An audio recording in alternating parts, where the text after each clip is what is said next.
인생을 성공으로 이끄는 아침 관리 비결. 하나. 아침은 밤에 시작한다. 많은 사람들이 아침을 우습게 생각한다. 밤에 늦게까지 일해도, 늦게까지 놀아도, 늦게까지 술을 마셔도 아침이 온전할 것이라고 생각한다. 하지만 이는 천만의 말씀이다. 이미 전날 밤에 다음날 아침이 결정된다. 성공적으로 하루를 시작하려면 당신의 밤 생활부터 관리해야 한다. 둘. 일찍 일어난다. 늦게 일어나 허둥지둥 회사로 달려가야 한다면 그날 하루는 이미 망친 것이다. 일하러 나가지 않는다 해도 늦게 일어나면 늦게 일어난 만큼 하루를 손해본 것이다. 밤에 늦게 자서 시간을 보충하면 된다고 하지만 대개 저녁 시간은 온전한 자기 시간으로 만들기가 어려운 경우가 많다. 아침보다는 저녁 때 약속이 많아 저녁은 사교의 시간이 되는 경향이 있다. 셋. 아침의 일과를 정해진 순서에 따라 반복하라. 아침에 일어나 매일 같은 일을 같은 순서에 따라 반복하라. 아침에 하면 좋은 일들을 일련의 습관처럼 만들어 몸에 배게 하면 아침이 더욱 여유 있고 알찬 시간이 된다. 넷. 스트레칭을 한다. 몸은 일어났지만 아직 완전히 깨어난 것이 아니다. 몸을 쭉쭉 펴고 목과 허리, 어깨를 돌려주면서 몸 하나하나를 깨우자. 아침에 스트레칭은 몸을 피어나게 해준다. 5. 명상한다. 몸이 깨어났다면 이제 머리를 깨울 시간이다. 눈을 감고 멍하니 내 마음을 바라보자. 무엇인가를 생각하려 하지 말고 그저 멍하니 마음과 정신을 비워 있는 그대로 깨어나게 기다린다. 명상을 하면 마음이 당신의 충성스러운 종으로 길들여져 화가 나는 일이 있어도 함부로 날뛰지 않게 된다. 6. 기록한다. 이젠 머릿속에 떠오르는 일들을 자유롭게 기록해본다. 그날 해야 할 일도 좋고 그 순간 느끼는 감정도 좋다. 5분간 마음 가는 대로 뭐든 기록해보면 하루가 바뀔 것이다. 7. 집을 정리한다. 주위 환경은 당신의 마음과 같다.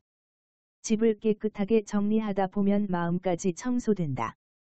이른 아침부터 전기 청소기를 돌리고 걸레질을 할 필요는 없다. 단지 버릴 것은 버리고 흩어져 있는 물건은 제자리에 갖다 놓아 시선을 깨끗하게 비우는 것만으로도 효과가 있다. 8. 사랑하는 사람을 안아준다.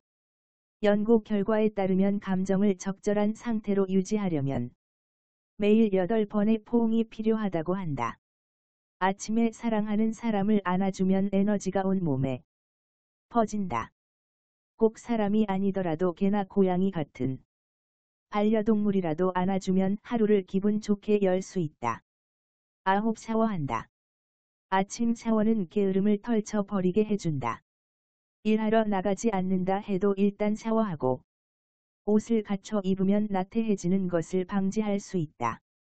10. 그날 일어났으면 좋겠다고 생각하는 3가지 장면을 그려본다. 그날 경험하고 싶은 순간 3가지를 상상해보라. 구체적으로 장면을 그려가며 떠올려보라. 머릿속에 그렸던 그 일이 종종 실제 그대로 일어난다. 11.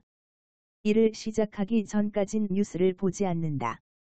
빠른 정보가 경쟁력의 핵심이라고 하지만 지금 우리의 문제는 정보가 너무 많아 무엇을 선택해야 하는지조차 헷갈릴 때가 있다는 점이다. 이른 아침 잠시만이라도 온전하게 자신과 가족에게 집중하려면 뉴스는 잠시 있는 게 좋다. 잠시 정보 없이 지내는 것이 수많은 정보들 가운데 옳은 것을 선택할 수 있는 독립성과 지혜를 키우는 방법이다. 12. 누구에게든 감사하다고 말한다. 누구든 아침에 만나는 사람에게 감사하다고 말하면 기분이 좋아진다. 아침에 특별히 만날 사람이 없다면 누구에게든 감사 편지를 써보자. 이 편지는 굳이 상대방이 정해져 있을 필요도 없고 반드시 붙일 필요도 없다. 감사 편지는 자기 자신에게 쓸 수도 있고 세상을 떠난 누군가에게 쓸 수 있다. 열셋 걷는다. 한가하다면 산책을 해도 좋고 출근해야 한다면 조금 걷는다. 신선한 아침 공기가 머리와 몸을 상쾌하게 해준다. 출처 파인북의 오늘 명언 좋은 글.